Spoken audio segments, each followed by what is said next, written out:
இப்போ வந்து நான் இந்த ஃப்ளவருடைய வெஜ்ஜி பண்ண போகிறேன். ஃப்ளவரை வந்து இதில் வெந்நீரை வச்சு அதில் உப்பு போட்டு கொஞ்சம் புளி ஊற்றி மஞ்சள் பொடி போட்டு நல்லா வேக வச்சு வச்சு விட்டேன். இது வந்து ஃப்ளவர் அப்படியே புட்டு அப்படியே இது பண்ணி வச்சுருக்கேன். இது வந்து கொஞ்சம் வெந்தது. அதுக்கப்புறம் இதில் வந்து கடலை மாவு இதால் 3 கடலை மாவு போட்டிருக்கேன். அரிசி மாவு 2,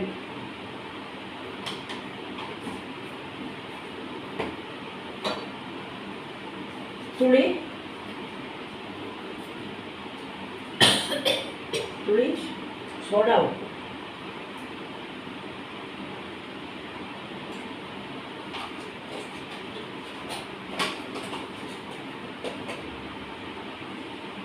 கொஞ்சம் பெருங்காயம் போட்டுட்டு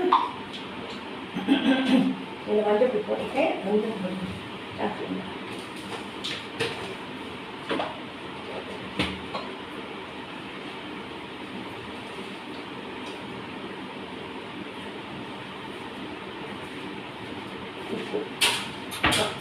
கொஞ்சம் மாவு சொல்லுவாங்க.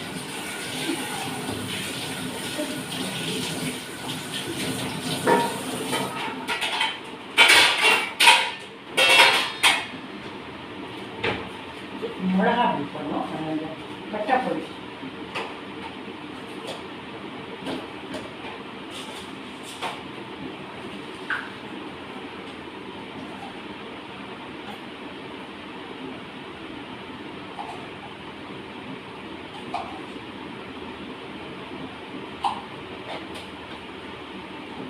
அப்புறம் நம்ம ரசப்பொடி இருக்கு, அதில் கூட கொஞ்சம் போடணும். இந்த வாசனை என்ன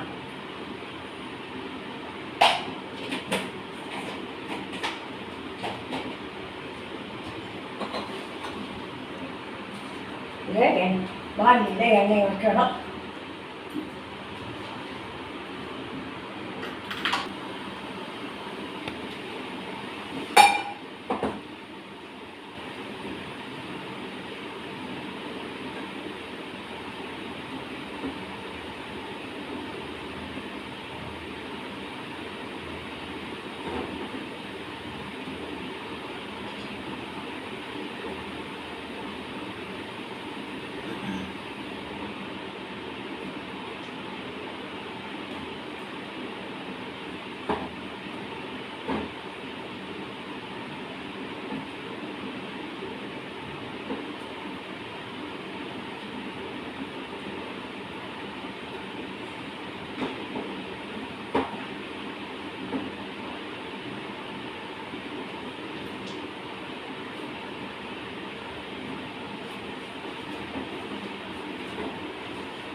இங்கே வந்து இதில் எண்ணெய் கொஞ்சம் உப்பு போட்டு கொஞ்சம் புளி ஊற்றி நிறைய தண்ணி வச்சு அது கொஞ்ச நேரம் ஒரு 7 நிமிஷம் வேக வச்சேன்.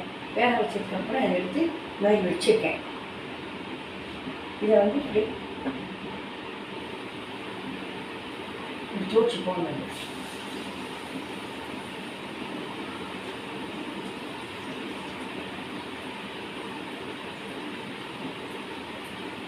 இதை வந்து வேக வைக்காத எல்லாம் அந்த மாதிரி போட்டேன்னாக்கா வேகவே வேகாது.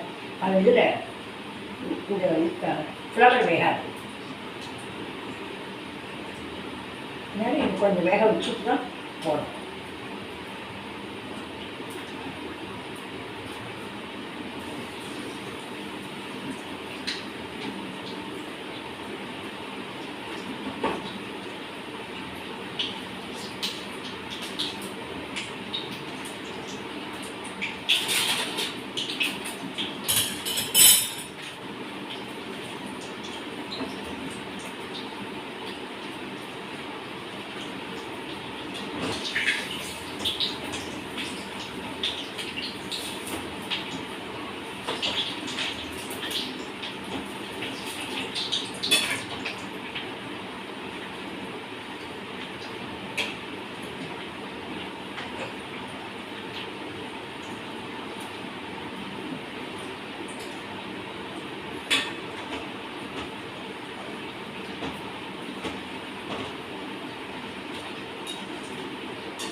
இந்த மாதிரி பொரிச்சு எடுக்கணும்.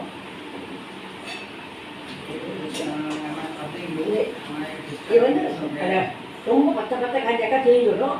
சுமாராக அதாவது என்ன காயிடும், பட் ஆனால் பத்த காயிடும். இந்த மாதிரி போட்டு எடுத்துட்டு